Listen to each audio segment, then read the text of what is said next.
la puissance, la domination te reviennent en ce jour. C'est dans ton nom que nous avons élevé nos voix en ce jour. Avec l'évangéliste Alexandre et moi, ta servante, nous avons élevé nos clameurs à la gloire de notre Seigneur. Et nous disons Amen. Amen. Père éternel, dispose le cœur pour écouter ta parole. Dispose le cœur de chacun de nous. Dispose le cœur de chaque frère et sœur pour qu'on écoute ta parole sans distraction, Seigneur Père éternel. Éloigne-nous de l'esprit de distraction, ô Dieu Tout-Puissant, pour la gloire de ton nom, éternel Roi des Rois. Jésus, Roi des Rois Tout-Puissant. Saint-Esprit de Dieu, il est écrit dans ta parole, l'Éternel leur envoya sa parole et il fut guéri. Seigneur, ta parole est là pour produire la guérison dans le cœur des gens. Seigneur, que cette parole produise la guérison de l'âme, parce que l'âme humaine est malade. Éternel Tout-Puissant, voilà pourquoi tu es venu sur terre, mourir à la croix pour sauver nos âmes. Éternel Roi des Rois, Éternel Tout-Puissant, Jésus Roi des Rois Tout-Puissant, que ton nom soit glorifié. Seigneur, remplis-nous de ta présence encore, Éternel Roi des Rois, au nom de Jésus, Éternel Tout-Puissant. Seigneur Jésus, Roi des Rois, que ton nom soit glorifié. Jésus-Christ soit glorifié pour la gloire de ton nom. Seigneur Jésus. Alléluia. Saint-Esprit, attire les âmes à venir écouter ta parole. Éternel Roi des Rois, Saint-Esprit de Dieu, tu as dit, vous connaîtrez la vérité et la vérité vous rendra libre. Seigneur, libère les âmes au travers de ta parole cet après-midi pour la gloire de ton nom, Éternel Tout-Puissant. Guéris les malades. Seigneur, guéris les personnes qui sont hospitalisées depuis longtemps dans les hôpitaux. Seigneur, guéris-les, visite-les et surtout sauve leur âme, Père éternel, pour la gloire de ton nom.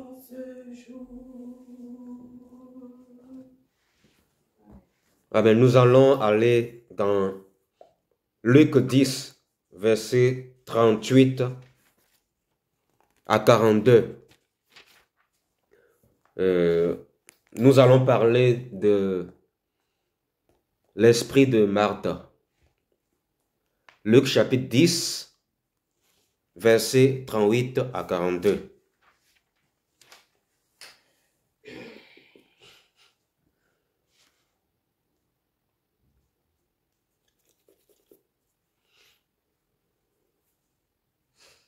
Marthe et Marie. Luc chapitre 10, à partir du verset 38. Comme Jésus était en chemin avec ses disciples, il entra dans un village. Et une femme du nom de Marthe l'accueillit dans sa maison. Elle avait une sœur appelée Marie, qui était assise aux pieds de Jésus et écoutait ce qu'il disait. Marthe, qui était affairée aux nombreuses tâches du service, elle suivit et dit, Seigneur, cela ne te fait-il rien que ma sœur me laisse seule pour servir? Dis-lui donc de venir m'aider. Jésus lui répondit, Marthe, Marthe, tu t'inquiètes et tu t'agites pour beaucoup de choses. Mais une seule chose est nécessaire. Marie a choisi la bonne part. Elle ne lui sera pas enlevée. Amen. Amen. Donc le thème c'est l'esprit de Marthe. Au verset 38, comme nous le lisons, c'est écrit, comme Jésus était en chemin avec ses disciples, il entra dans un village et une femme du nom de Marthe l'accueillit dans sa maison. Voilà. Le premier point à soulever ici, c'est l'accueil. Marthe a accueilli le Seigneur dans sa maison. Voilà.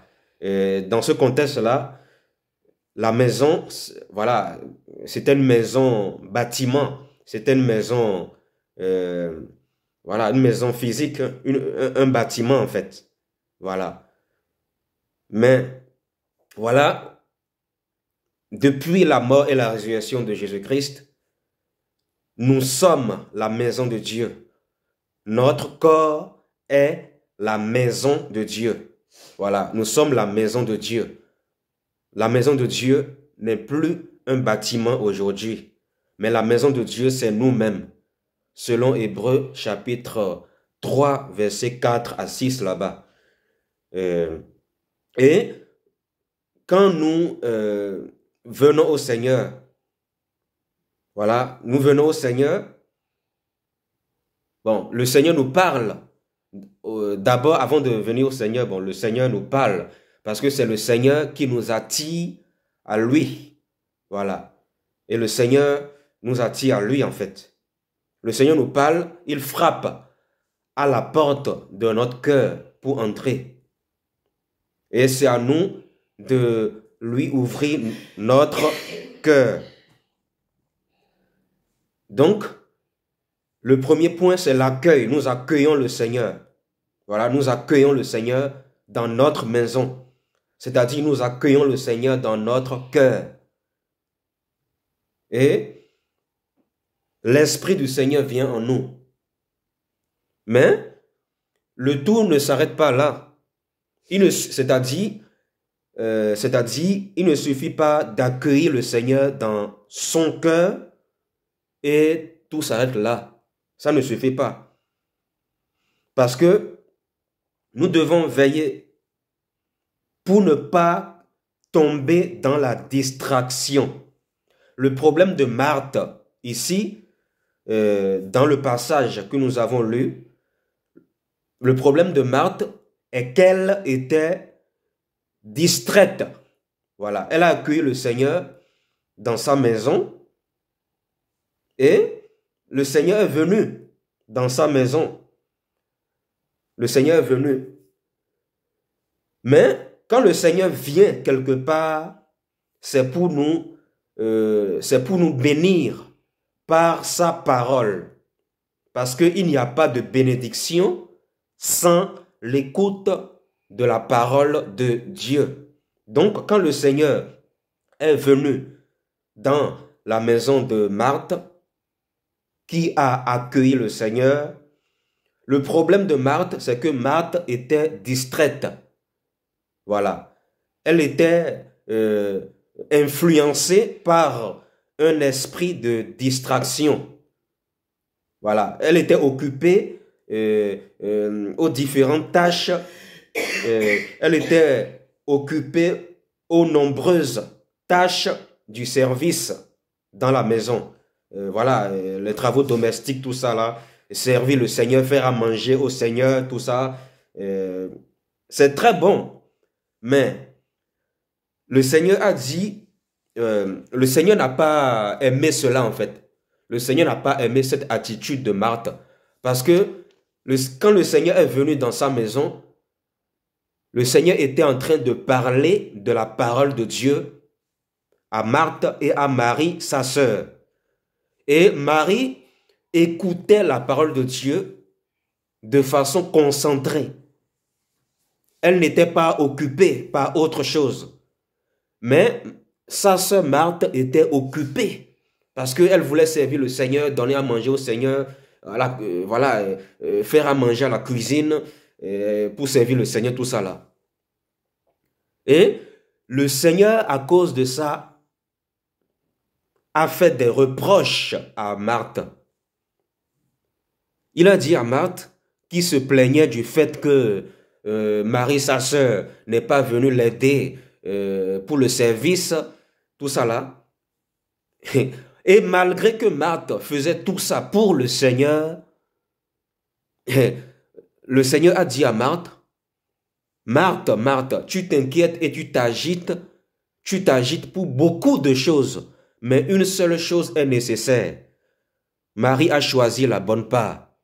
Donc, Marie a choisi la bonne part, c'est-à-dire elle a choisi d'écouter la parole de Dieu. Elle était concentrée, elle était au pied du Seigneur, elle écoutait la parole de Dieu. Parce que l'écoute de la parole de Dieu était plus importante aux yeux du Seigneur que le service que Marthe faisait pour le Seigneur.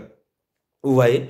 Donc, ce qui veut dire que, voilà, c'est pour nous encourager à faire très attention en cette fin des temps, pour ne pas nous laisser distraire. C'est-à-dire, en cette fin des temps, voilà, nous devons être beaucoup plus au pied du Seigneur pour écouter sa parole. C'est bien de faire le service à la maison, faire le service pour quelqu'un, c'est très bien, ce n'est pas mauvais. Mais la priorité doit être l'écoute de la parole de Dieu. Nous devons nous discipliner pour écouter la parole de Dieu chaque jour, afin de nous préparer pour l'enlèvement de l'Église. Parce que les gens qui sont distraits n'iront pas à l'enlèvement de l'Église. Donc, veillons sur notre marche, chrétiens, chrétiennes, frères et sœurs. Veillons sur notre marche chrétienne. Ne soyons pas distraits, faisons très attention à la distraction. Nous avons accueilli le Seigneur dans notre cœur. Dans notre cœur, oui, c'est une bonne chose.